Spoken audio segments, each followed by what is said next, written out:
Welcome to Purpose 360, and today is very exciting because we've got three amazing people, and they have written a book. And here it is. It's The Purpose Reset.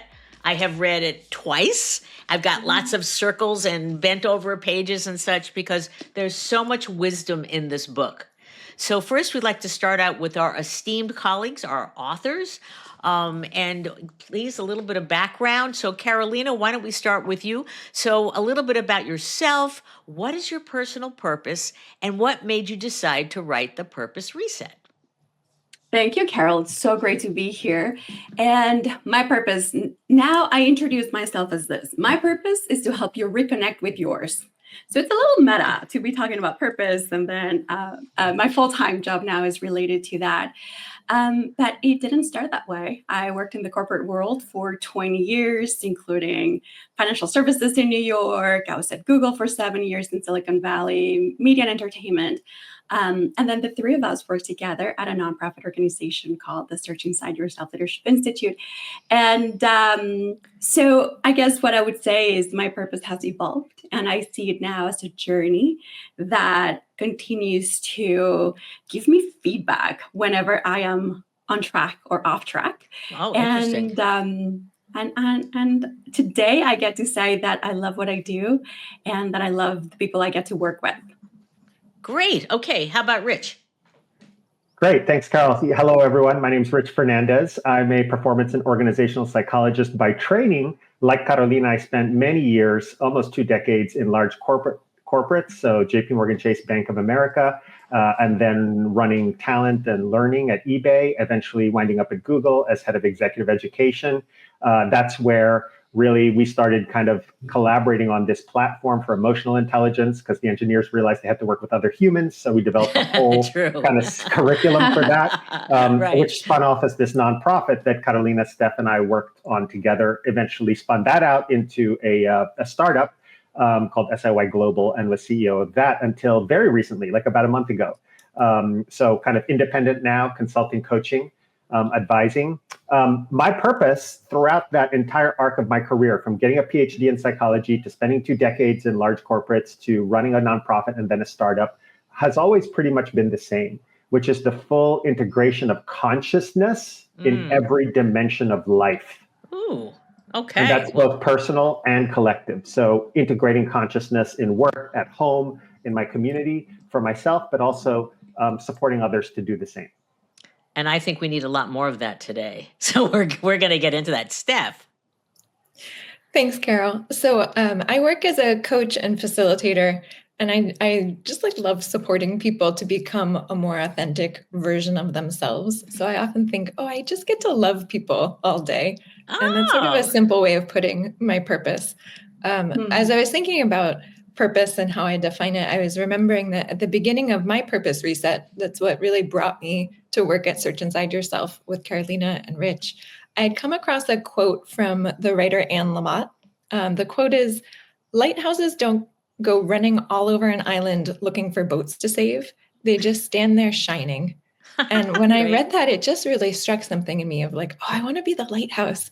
I spent the first part of my career in the environmental policy field where I was really running all over looking for, boats and islands to save. And the idea of really grounding in myself and the authentic version of me and sharing that light for others to navigate by, to find themselves with, that's a beautiful image that really encapsulates my purpose. It's a beautiful image. I want to see a lighthouse on your shirt. I know, me too. I was just thinking I should have a little. Yeah, you could all that would be tattoo. Wonderful. That's you all have amazing experiences and very distinctive personal purpose. So that's great. We're going to get into that. So why call the book The Purpose Reset? Start any one of you. Jump in. I'll jump in. We called it The Purpose Reset really because we want to emphasize this idea of reset, of purpose as a process. Because I think often when we think about purpose, particularly for an individual, but even for an organization, you can think of it as a destination. We have to go find the purpose. And for me, that always has an edge of perfectionism, like that there is a right answer out there. And instead, the three of us are really interested in more the idea that purpose is an ongoing inquiry that we hold in our life and that it will change. And it may look different as well. So a purpose reset may be, for an individual, it may be a huge career pivot. The three of us have all made them several times, actually. But it also might be something really small. It might just be like, oh, I just have to get in touch with the impact I'm making. I just feel disconnected because I'm not seeing it. Or it might be a little bit of a redefinition. So we wanted this idea of ongoing process and also this range of what that reset might look like. And I think we also think that the idea of a purpose reset is really important because we are changing and the world is changing around us. And so we will probably have to continue to reset again and again in big and small ways. So it's continuous and it's evolutionary. So I am curious, how did three authors come to agreement on the name of the book? What was that like?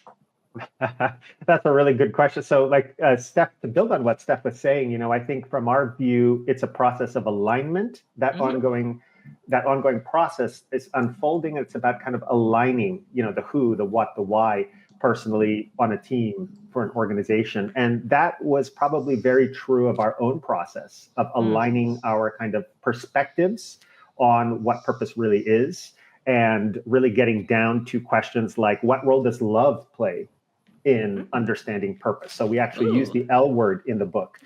What role does losing sight of your purpose play, or what we call the purpose drift? And I think we really pretty easily aligned because all three of us really see the evolution of not only our own selves in our relationship to work, but the evolution of purpose in general. And that's the last piece of the book, which is it's a systems view on purpose, which I'll explain in a second. But I really like this. I want to come back to this idea of moving towards love when we think about purpose. And maybe I'll ask Carolina and Steph to share the story of the napkin and how that really highlighted the idea. Yeah, because it all just started on napkin. Okay, let's hear the napkin story. So the book was going to be called at some point From Ladder to Love, which was something that Steph wrote on a piece of napkin. And I'll let you tell those stories, Steph, because it's beautiful. Yeah. So when I first came to work at Search Inside Yourself, I was leaving behind, this 10 plus year career in the environmental field. And I actually took a huge pay cut and sort of demotion and responsibility to make this career pivot. And in order to remind myself why I did it, because to be honest, it made me a little grumpy to do. I knew it was the right decision, but it was not always easy. Some people say freaked out, but you're grumpy. Okay. Yeah, freaked out, grumpy. And so to remind myself, why did I do this? Why did I make this change? I wrote myself this little note that said, From Ladder to Love. And that was really symbolizing this huge shift for me that, before that, my career had really defined success as climbing up a career ladder, more and more responsibility, more pay, title, all of that, very conventional. And instead, I really wanted to anchor on what does it feel like to work with love? And that's the ethos I wanted to bring into my work at Search Inside Yourself and my life, really. And because I was grumpy, freaked out, and it was hard to remember, I wrote myself this note that sat on my desk. And I shared this story at the end of my tenure at Search Inside Yourself when I was leaving. I left almost 4 years ago to go be a coach full-time and work on my own. And it was the next iteration, my next purpose reset, my next shift from ladder to love. And so when I shared about it in all staff, Carolina, because she has a magical creative mind, that's part of her purpose and gift in the world, this idea for a book just sort of poofed into her head. I don't know if you want to say. Yeah, it did. And then we went to have coffee and I'm like, Steph, we need to talk. I saw a book. I can smell the book. We have to write a book. And so then we talked to Rich and we said, well, let's write it. But notice that even that original title, Shift from Ladder to Love, the Purpose Reset, it's all really implying movement. intentional movement. A reset is something you go and do, right? Like pressing a button, but you have to go in and do it yourself. The cover of the book has some ripples. And what we try to convey is this ongoing process. It's a verb, it's not a noun. Exactly. So yeah, this idea of purpose as movement, as something dynamic, as a verb, as something ongoing, and that is guiding us. Rich used the word consciousness. Steph used the word love, right? So to something higher, to something more meaningful, to something that rings us true and authentic, and that we can align again and again toward it. Beautiful. No, that's great.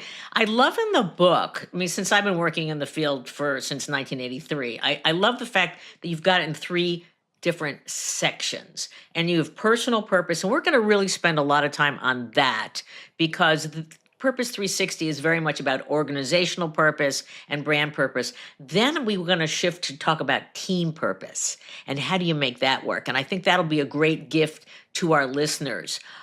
So let's start out at a high level about what is personal purpose. And if you could weave in, I love the story about heartbeats and how many heartbeats do you have in life.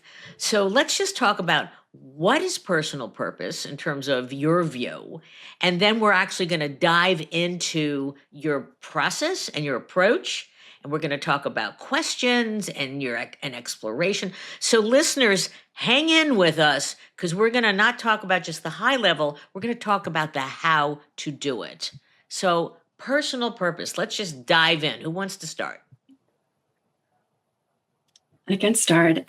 So we define purpose as this ongoing process of aligning, and we use 3 key elements throughout the book. So it's aligning our what, right? So think of that as your strength, your character, your skills. Then your why. What is it that truly, truly moves you?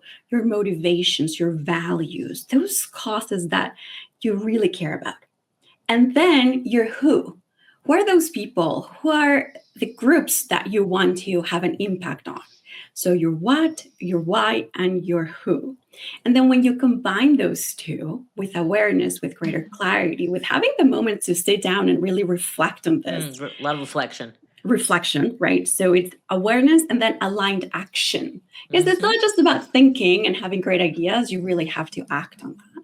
So we really thought a lot about this, did a ton of research to get to that point of really seeing how to make it really practical for us in our own lives, truly, and then for other people to reconnect with that sense of purpose, with identifying the integration of the what, the why, and the who, with awareness and with just the desire to take action.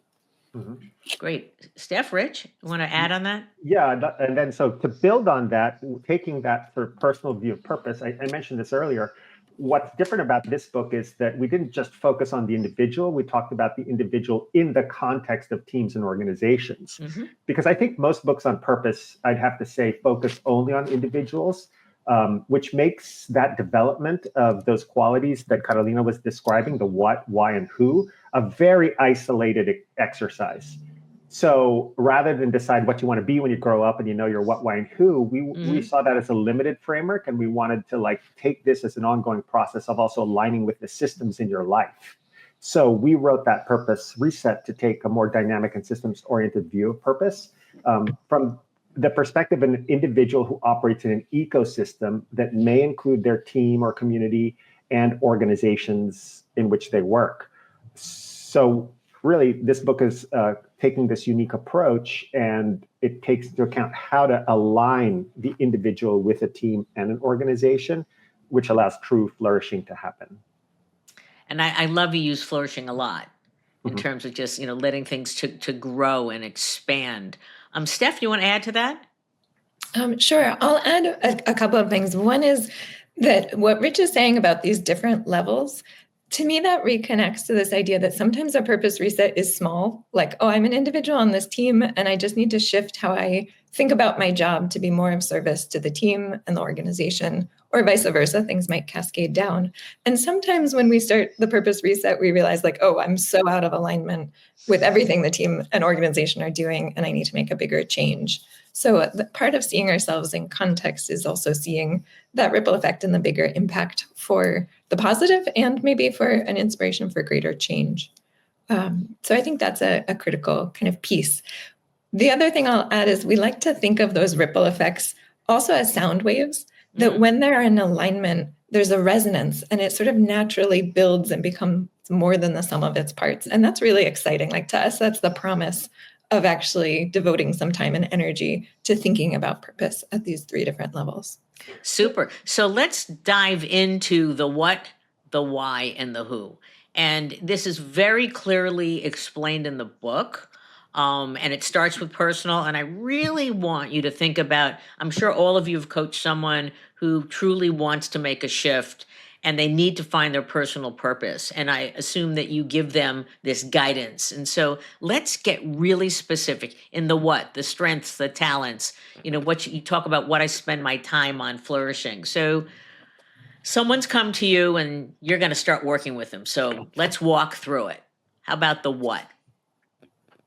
Yeah, so I can brainstorm on a few questions, and it starts with, let's talk about you. What makes you who you are? And so there we dive into what are your strengths? What takes you to a state of flow? What are those activities you enjoy doing? What are those activities that are really easy for you, that just come easily, right? And do an assessment of that. A little bit of a SWOT analysis, but for the individual. Let's just start with the facts. Your character. What are you inclined to do, right? So we start with those aspects. Then we move on to the why. And then we can do a values assessment. What matters to you? But for real. Not what sounds good and what I should say, but truly dropping into who you are. Let's talk about your past. What about past behaviors shaped you into who you are? What are those causes that move you? I give the example of like, I really care about whales. They're beautiful. I admire them, but it's not my thing. I'm not going to go into the Pacific Ocean and seek for. It's great to understand those movements, causes, values that truly resonate with us, and it's also equally valuable to understand what doesn't resonate, what's not for me, right? And so we do an assessment of all of that. What truly strikes a chord and moves you within. So that's the why. And then within that why, there's also about the future, right? So we talk about the past, what shaped you, what made you care about certain things. And then what about the future, the legacy you want to leave behind? What is it that you truly want to change in the world? What's that change you want to bring forth? So that's within the why. And then the who, that has to do with, who do you want to work with? What's the community that you want to be part of? Who do you want to serve? And service is so important. We've talked about how we cannot talk about purpose without using the word service. And so who is it that you want to serve? And then who do you want to become? What does that look like? What does that feel like, right? So Steph was talking about the feeling, the emotion of like, who do I want to become? And that's your who, right? And so when you combine these elements and drop in and do it with authenticity, and the 3 of us are also mindfulness facilitators. We use mindfulness as a foundation of this. Then you can uncover a lot of information that can guide you. And I prefer not to talk about like, and then when you discover the purpose, right? So it's not about discovering, it's more about uncovering what can guide you toward the next step, and then the next step, and then the next step. Because as we said, it's a process. It's not a destination. It's not the little treasure at the end of the rainbow that you find once and then it's all solved. It's ongoing. And that's why you reset and reset again. Interesting. That's a great point. I want to understand more about mindfulness, and why is mindfulness one for people who don't have it? How do they get it? And then why is it so important to the purpose reset? Yeah, it's an interesting word because there's a lot of misconceptions about mindfulness, but I think Mhm. maybe a very simple way to describe it is a different word, which I would use, which is awareness. Okay. So it's becoming aware of your what, why, and who, the things that Carolina was pointing to, of your core values, of your core strengths, of the impact you want to have in the world, and really having crystal clarity about that by cultivating this awareness process. And it is a process. It is this kind of uncovering of what's actually there and alive for you. Hmm. And in the book, we have a lot of what we call micro practices or purpose reset practices that allow you to reflect and develop awareness. Oftentimes, mindfulness is like, isn't that just belly gazing? Isn't that just like breathing deeply? No, it's actually those are exercises that promote some Hmm. mindfulness, but they're not Right. the only exercises, because mindfulness is really about awareness and the cultivation of awareness. And in this case, directing that awareness to understand the factors that inform your purpose. So Mm. it's that uncovering process. Because, and building on something Carolina said, purpose is often thought about it almost like a commodity, like it's out there on a shelf somewhere. I got to go get it. If it's I not got activated, for sure, it sits on the exactly, shelf. Yeah. but it's really an internal thing, right? It's about really that internal cultivation, that internal reflection, that internal clarity that helps pull out in some ways or Mm. uncover whatever word you want to use your purpose, and then helps you act on it and Hmm. connect it to what we talk about later as team and organization. I don't know if Great. Steph or Carolina, you want to Yeah, I also want to add. underscore something that you're saying about mindfulness and awareness, Rich, which is that it can happen, or I think it's essential that some of it happens in the moment, that we're mindful and aware in the moment of how our experience is, or what are we enjoying, what are we drawn to, what are we curious about. So that really is that in the moment awareness of mindfulness, as well as that zooming out awareness of like, oh yeah, when I look back on everything I've done, what strengths did I build? What did I do? What did I enjoy most? And so there's both this sort of, yeah, in the moment, immediate piece of that reflection, as well as that looking back part of it. And I know for me, one of the huge pivots that brought me to Search Inside Yourself was really that awareness. When I asked myself, oh, what do I actually enjoy? And Mm. I was looking to build that awareness of my experience of work. That was a huge shift from doing stuff that I knew felt was meaningful and important. This environmental policy work I was doing, it was very heady. But when I actually was aware of my experience of it, I didn't enjoy it as much. Oh. And I had this moment of looking back over all of the things I had done in grad school. And I realized, oh, I felt alive when I was doing this mediation training. And I was working with people and I was working with their emotions and getting to actually really connect with them. And so that in the moment awareness of my internal experience of being excited, lit up, alive was part of that pivot. So it's that kind of foundation of mindfulness that we're encouraging people to build. Yeah, and I want to let our listeners know that your background, I mean, you went to Wellesley, you went to grad school, you were a city planner as well as environmental, and look at the shift that Steph has taken. So I want our listeners to say, hey, I'm doing this. A lot of it's corporate. We're hearing today a lot of people that they're just getting worn down by the corporate life and they just can't be their real selves. And so they're leaving and they're going into micro careers and things like that. So there's a lot of it happening, especially in the tumult of today's marketplace. I want you to, in the book, you give a few examples of some illustrious people, such as Malala, which I think she's extraordinary. But there was a woman named Sylvia Vasquez Levado, and you told her story. And I hear that it's going to be made into a movie with Selena Gomez. I think you mentioned in the book. Yeah. Can one of you share that story because it's quite profound? Yeah, I actually met Sylvia. We were doing a writing course, writing workshop, and we were paired up as buddies. And initially, I was very reluctant, like, why do I get paired up with this person? Like, I don't want more meetings. And then I start uncovering her story, and it's really magnificent. So, Sylvia is originally from Peru, and she was sexually abused as a child. And then she moved to the United States and pursued her entire career in business, and she ended up being a very successful business person in Silicon Valley. But then she encountered alcoholism and lots of different things. And eventually she did her own purpose reset. And so she completely started to question her life, first of all, and completely shifted it. And then eventually she became the first Peruvian woman and the first openly lesbian woman to complete the 7 summits in the world. So to like get up to Everest and all the other summits. And not only that, but she wrote a story, it's called In the Shadow of the Mountain. But not only that, now she created an organization called Courageous Girls.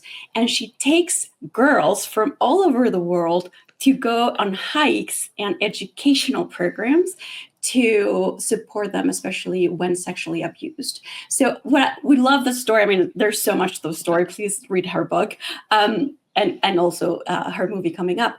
But really trying to shift and convert her experience, her past, which was pretty traumatic and pretty difficult, into service. And I actually met her 2 weeks ago. I was in San Francisco.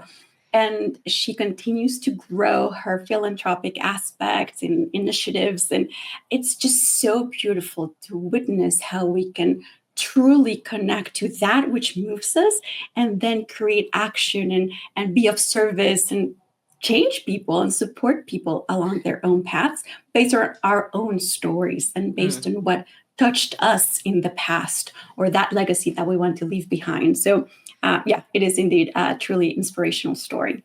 It's a great, you told it beautifully. How many people do you feel in the United States that understand or in touch with their personal purpose? I mean, are we at the beginning of a movement? Is it, there's 1 million people, 2 million people, or there's like 330, 340 million total people in the US. But I'm curious about where are we in the arc of this being a movement? I think it's a perpetual question that has not been solved. And the evidence that you can look at is, for example, the low numbers that are always there on employee engagement. How is like roughly, let's call it 60 to 75% of the workforce disengaged, showing up to their work, but not actually feeling like they want to be doing that work? That to us signals sort of a purpose drift. And that's a perpetual problem, because I don't think we really take this exercise that we've tried to outline here of connecting your own purpose to where you're actually working and being with the team you're on and the organization you're with. I think it's an ongoing problem, Carol. And I think it may only be increasing as people get displaced with things like AI. And, we're experiencing much more. There used to be this acronym, the VUCA world, the volatile, uncertain, complex, ambiguous world. And now they're talking about the BANI world. It's brittle, it's anxious, it's nonlinear. And so I think as that comes more and more into people's experience, the question of, well, how do I want to navigate and have clarity on the impact I want to have and the offerings I want to make, it becomes an even more urgent question. I'm curious about with young people, because since young people are more flexible and whether they're going to go to college or they're going to, pursue a skill and become an apprentice, they try different things. Is this a place, is this important to young people today? Are they using the P word? I really want to go into a career of the future in something that touches my heart and my passion, my love. Where is that today? I would say it's even more important to young people. They're not necessarily using the P word, but I think it is what they are deeply looking for, right? Young people are born into this world, as Rich said, that's highly volatile, highly brittle, very nonlinear with these meta crises. Right. They're born into this, world of AI, climate change, global disruption. And what I hope that we're at the beginning of is this idea of purpose as this alignment towards what we love most, our unique skills, and being in service. And that both and feels like a unique opportunity that for so long, work was about going and showing up loyally to the company that you stayed with for a long time. Then there's been this switch to, I'm going to create my personal brand. It's all about me. And I think we're really seeing like, oh, we need to move past that to have the best of both, right? That there is a sense of contribution to the world we want to create, to a solution to these meta crises and changes that we're seeing, but still anchored inward, that we're not leaving ourselves behind. So I think it's all the more important to young people, even if they're not using purpose specifically, they're talking about meaning, they're talking about disengagement, they're scared about the future and figuring out what's their place in the world. So go ahead, Carolina. I was going to say, they also care a lot about impact. Mm-hmm. And so what's the impact that, for example, the organization I'm working at is having in the world? I think there was a study by PwC that uncovered that millennials in particular, and this is not the youngest right now in the workplace, but millennials are 5.3 times more likely to stay in a company when they have a strong connection to their employer's purpose and impact. Mm-hmm. So mainly impact relative to like the average population was 2.3 times, right? And so way more likely to stay, way more likely to be loyal. And also we know it, we're more likely to leave if they don't feel connected, if they don't feel like it's truly fulfilling. Gone are the days when you would just stay 25 years in the company just out of loyalty.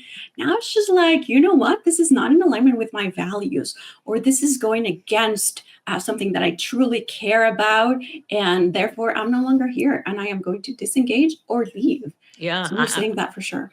Yeah, I know that when we did our early purpose work in the 90s, and we would ask people, what companies were purposeful. And we always, I think we were 20 years ahead of saying it's the employee. It's the employee. Mm-hmm. The employee is your economic engine. The employee needs to be committed. That they need to engage with and really see your values being activated in behaviors and such. So, I trust that there are many of you out there as well as us trying to reach young people. I know I was on the board of Net Impact for 9 years. I was the longest, and that's MBA's pursuing socially responsible business. And always trying to inspire them to go deeper into themselves, find what is making them feel satisfied and flourishing and such. So I trust that there's more. What happens when you meet, let's just say you're at an event and you meet a young person, somebody, earlier, kind of a Gen Z or a little bit, they're out of college, but they don't know what to do. What do you say to them? You don't have a long time to give them a whole lecture, but what do you say to encourage them to try and find what their personal purpose is? I love what you said of just try and find. I think that's my number one piece of advice, is that it is a process of experimentation. Mm-hmm. Like you need data to bounce off of and experience to bounce off of. So, when I made a big career pivot myself, I tried a lot of different things. And that can be volunteering, that can be offering free services to friends, that can be, paying attention to what books you read and engaging or taking a class. So I think there is something of like, you don't just sit and think about it and an epiphany comes. You actually have to go, experiment. Mm-hmm. What I would say to that young person, if I had like 30 seconds, is I love it. Think about energy, not identity. So what brings you alive? What activates you from an energetic perspective, as opposed to, I should this and that, I should get this prize or this degree or this next, career promotion, because that's an identity marker as opposed to an energetic marker. So pay attention to your energetic marker. It'll probably unlock your superpower. The quick example I give this, I'm an old Led Zeppelin fan. Robert Plant went to high school to study accounting. Imagine if he had become an accountant rather than the lead singer, possibly the greatest rock band in all time. There you go. That's but he went with his energy. Right. So again, young person, think about your energy in addition to or rather than your identity. They don't also have to be opposite. They can also go together, but people don't often pay attention to energy. And energy, give us some more, insight into energy. What does it look like? How does it feel? Yeah, well, it feels alive. It feels like you're connected to the nature of the work you're doing. I think Carolina was mentioning how do you want to be? Not just what you want to do, but how do you want to be? And I'll give you my own example. I'm a psychologist. I have a PhD in psychology, right? I thought I was going to work with people. Here I am a decade later working at eBay. And I'm like, how did I get into e-commerce when I'm a psychologist. But what I found was I went to what's called a sellers conference, and I met all the people who are using the eBay platform. And a lot of them were like mom and pop operations, family run businesses from Main Street America, selling stuff out of their garage and making a living. And I realized eBay's fulfilling its purpose, which is to create financial opportunity for all. And I saw that live. And because I love working with people and kind of helping boost them, I felt like I was doing that. And all of a sudden, I was super energized, super engaged to keep doing what I was doing because I felt I was connected to my company's purpose. It was an energetic factor, not like I'm working for this Silicon Valley company, that's my identity. No, it was like an energetic marker. I'm curious about it because I want to now begin to shift towards purpose and teams. Do you have a sense of what percentage of companies in this country have really focused on the personal purpose of their employees and activating it? I don't know a number. I know the ones that are really profound, but I'm curious, are we in like the early days? Are we in the middle, majority? What do you think? And then we want to talk about what does it look like and how do you do it? Early? Are we still early? I would guess that we're early and that most companies aren't doing this much. But we have a biased perspective because we have all tended to work with the organizations that do take this seriously. So we see a lot of positive examples. But I think there are a lot that really don't. Yeah, even with that, it's rare, right? We're working with nonprofit organizations, working with large organizations. Like, do you have a vision? Do you have a mission statement? Do you have clarity? Not just something written on your website, but clarity on your direction, the impact you want to have. And oftentimes, more often than not, it's no, we don't. Or I think there is something on the website. I cannot tell you what it is. Have no idea, right? So it's not a lived experience, even when it's explicit. Authentic and activation, for sure. Yes, Rich. Yeah, it's not embedded in a lot of business models. And that's how you will know if purpose is embedded in the actual business model, if it's embedded in how they treat their employees, if it's embedded in how they make decisions driven by their purpose, as well as internal storytelling and rituals. There are so many things that will indicate to you whether or not your organization is moving from a place of purpose and the extent to which they value purpose. So you could look for those things. Or are they just like fluff and posters on a wall and never lived? Right. Yes, we did a piece of research. We launched it about a week before COVID and the country closed down. But it was called the B2B Purpose Paradox. And we'll put a link on the show note. And we asked individuals, does their company have a purpose? And 86%, this is in the B2B world, because most of the people are focusing on the B2C. 86% said, oh, yes, they have their purpose. But then we asked, is it being activated? Is it being lived? And the number was like 24%, which I still thought was too high. So that chasm, the paradox, which is, yes, purpose is really powerful, but they're not living it, breathing it, the activation. And that's what we do. You know, we work in the middle where companies have identified, but they really need help in activating. So let's turn to teams and purpose. So you call the team the functional unit of purpose within organizations. So why is the team level so critical? And how do leaders start building bridges and a culture of shared purpose among team members who can bring, diverse motivations, their energy, as you say, Rich, to the party versus, command and control? Yes, I love that, Carol, that chasm that you described. I think a big chunk of that work belongs at the team level to close that gap between an individual who shows up and does their job and that, stated mission statement. And so it's at the team level that we actually enact our work, that becomes the bridge between our strengths and roles and this bigger goal. And I think we can all think of examples when we've worked on teams when that hasn't been there. There's a lack of clarity. People might be working even at odds with each other or feeling really disparate. It may lead to a lack of engagement versus when the team has that clarity of purpose and that sense of bridging between an individual's sense of purpose and role and what they're contributing to, it can create a lot of momentum. We can actually see how our individual day-to-day tasks are leading to something much bigger. And so we like to think about teams as becoming a high functioning team becomes more than the sum of its parts. We have a little bit called 1 + 1 = 3. And we think that's the promise of purpose, to really bring things alive. So you asked, where does a leader start? And I think obviously that so depends on where the team is. So the starting point is just to kind of look around and think, do we talk about purpose? Do I know what my team members actually care about? Do I see their strengths? Do I see them as individuals? Is this something that we already have clarity about and it's more about renewing it or bringing it alive in some way? Or is this like, wow, we've never even touched this? So a good chunk of the team section of the book, we talk about creating a team purpose statement. And you can do that kind of from the bottom up, thinking about who's on your team, what are their purposes, and what does it add up to? And you can also think about it from the top down. So of everything happening in an organization, what's our team's role in it?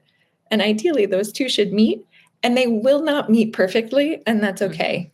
Mm-hmm. So part of a team's role is also to be really aware of what are the disconnects here, and why do these disconnects exist? Are they manageable amounts of disconnect, or is there something that actually needs to be realigned?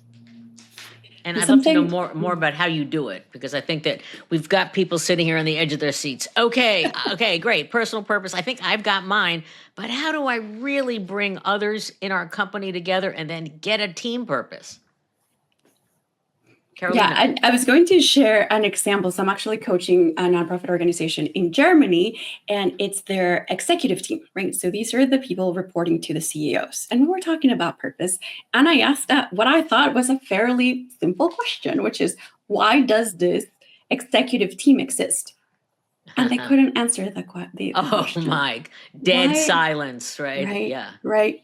And then some people start saying, well, to guide the company or to like enable our mission, but there wasn't that sense of true alignment on why is it that we exist as a team. And I think I want to highlight the importance of doing team purpose work for those leadership teams, for those teams truly guiding organizations. And what happens at the top, of course, trickles down. And so how do you do it? Well, we bring that same framework that we just mentioned for individuals to teams as well, and to the entire organization. So you do your assessment. What are the strengths present within this team? What are we really good at? Not as individuals, but as the sum of all the parts. What makes our team so strong? Strengths. And then the why. Again, why do we exist? Do we even need to exist? Do we need to meet, right? Like, what's the whole point? You really need to live that answer. Why do we exist as a team? What do we care about? What are our values? What are our operating principles, guiding principles? So that's actually part of the work I'm doing with this company. Writing the statement of value for the team, and then guiding principles, and then values, true values that they live. And then the who. Well, who do we serve? Our clients, our internal teams, the people reporting to us, our stakeholders, the board, right? So really identifying and being very explicit and clear about that. Rich, how do you work with teams to build them and to find their purpose? It's not different from what Steph and Carolina were describing. I mean, if you can't understand the function of your team, they say as in all good org design, right? Form follows function. So if there's an executive team, what function does it serve? What form does that function serve? And that function is not just a strategic function. It's a function about the culture and the impact you want to have in the world. And those are the elements of purpose that Carolina is also describing there. And so if you don't understand how your form as a team follows the function you serve in the organization, that's a problem. And that's a really good place to begin. What function do you serve as a team? And again, I loved how you opened with the quote from our book about the team is the functional unit of purpose in the organization. So what function are you serving to fulfill that purpose? And you could walk through that methodology we have, what, why, who. And do you feel that the world we're living in right now, which is very tumultuous, that both individual purpose and then discovering the team purpose, as well as obviously understanding the org purpose, so the 3 purpose areas, is that more important today, less important today? Like, we got to work on AI. Everyone, AI number 1, 2, 3 on their agenda. But then you see employees. And so I'm just curious about, in the tumult, is this, I know it's more important, but I wonder what you feel as you're working with companies all around the globe. I would say it's more important. So I agree with you, Carol. That's, I'm sure, why we're all here. The case I would make for those that are skeptical, that are like, no, we can't bother to talk about purpose because we're just worried about our bottom line, is that those things are intimately connected. So there is great research out there about how, organizations that have a stronger sense of purpose actually end up performing better. And you can also see that on an individual level. So thinking about how to bring alive team purpose and capture, like part of it is really capturing the strengths and motivation of the individual employees. And I was thinking recently about when I was leading our client services team at Search Inside Yourself, there was a moment when I had two people, Abby and Sarah, that had the same role, same title. And yet, as we talked about purpose on our team and brought in, what do they actually care about? What do they want to do? They had some different orientations. So Abby was more like spreadsheets. I want to build tools. Sarah was more like people. I want to build relationships. And so even though they stayed same role, same title, same core function and daily tasks, we got to give them, they opted into these different special projects that built a stronger foundation for the team. Abby built out all of these amazing reporting dashboards that helped our team, that helped us report back to the whole organization. Sarah organized events and wrote white papers. And so by using their individual strengths, it's like the 1 + 1 = 3, the team gets to be more than the sum of its parts. And that also then contributes to the bottom line. So we really take a view of like, purpose is not optional. This is not a nice to have. Right. Thank you. It should align with the business goals. Great. Yeah. That's why I wanted to have this conversation. Purpose is not optional. Okay. I want to give you, we're unfortunately winding down our time, but this is going to be a tough one because I want you to give one word. So when a personal purpose is understood, and then the team purpose is understood, and then the company's purpose is understood and lived, what's the one word that's the outcome of that? Ooh, one word. They're thinking. I want to say ripple. Ripple, okay. Steph. Flow. And that's in the book, by the way, flow. So there's some very wonderful things of alignment, and then your energy is just going in the right place. Rich. Exactly. Amplification. Amplification. Love that. Ripple, amplification, flow. Terrific. So as we wind down, and again, our listeners, get the book. It's a great book. You can really, it's both high level and it's got lots of great exercises. There's a quote in the book that I really liked, and then I'm going to give you the last word. And the quote said, "It's not about the grandeur or magnitude of your purpose reset, but your ability to gain alignment with your purpose one step, 1 degree at a time." So it's not like there it is. And it's so I love that quote. So in closing, I always like to give the mic over to my guests for something that we haven't said or you want to reiterate. So Rich, you get to go first. The journey of 1,000 miles begins with a single step. And so a purpose reset is like riding a bike. You're constantly making micro adjustments to maintain the balance and get to your destination.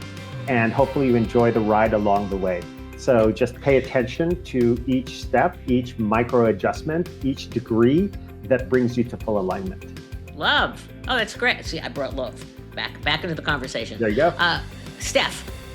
I'm glad you brought love back in because that's the note I want to end on as well. In the conclusion, we talk about this idea of loving what you get to do, loving the people you work with, loving who you are as you enact your work in the world, and also loving the world you get to help create. And I think it's such a beautiful orientation. So I think I would leave listeners just thinking about how does that already show up for them in their lives. That's great. Carolina, bring it home. So I think following your curiosity, your breadcrumbs of curiosity will take you one step at a time in what I am now envisioning as a spiral. Purpose as a spiral that takes you to your authentic self, who you truly are, who you want to be in the world, how you want to serve. And it's an ongoing process. We talked about it being dynamic, evolving, but in the end, it's really taking you back home to your essence, who you are, and your own love, capital L, to yourself and the world. So yeah, I guess the L word is quite present here. Which is so fascinating because companies and brands, they talk about brand love, but it's more about I want to sell more and I want to be the brand that people love. But organizations very different. And especially in a fearful world today, can I spend time on love? Can I spend time on unleashing the potential, the flourishing of these human beings and have them dedicated with connection to what they're doing every day, loving? So I'll give you one more comment if you want to just close it off. I think we just say that feels essential. The more fear, the more love we need. That's great. Okay, I'm going to end on that one. So the more fear, on the end, love we meet. Again, the Purpose Reset, written by these, and they're still friends.